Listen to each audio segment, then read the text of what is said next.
LTNS. Ito ay bagong South Korean drama na nakatakdang ipalabas ngayong January 2024.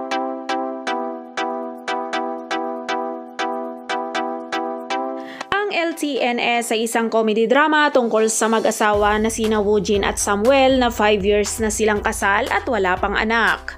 Ang mga araw ng pag-aapoy sa sexual na pagnanasa at pagnanasa sa katawan ng isa't isa ay matagal nang nawala. Sina Woojin at Samuel ay naging isang lantang mag-asawa parehong sa pisikal at sa emosyonal. Nagkataon lang na bumuo sila ng isang blackmail team na dalubhasa sa paglalantad ng mga mag-asawang nagluluko na naghahanap ng pagkakataong baguhin ang kanilang buhay. Pagkatapos ay binablackmail sila para kumita.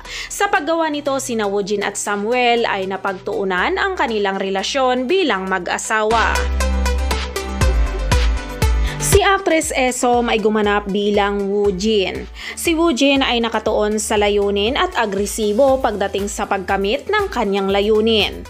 Nagtatrabaho siya bilang isang receptionist sa isang 3-star hotel na nagbabayad ng katamtamang sahod. Samantala, si actor An Ji-hong naman ay gumanap bilang Samuel. Si Samuel ay may banayad na hitsura. Nagtapos siya sa isang prestihiyosong universidad at nagtrabaho sa isang malaking kumpanya, ngunit kalaunan huminto siya sa kanyang trabaho. Nagtatrabaho siya ngayon bilang taxi driver. Nakipagtambalan si Samuel kay Woojin at palihim nilang sinusundan ang mag-asawang sangkot sa isa pang relasyon.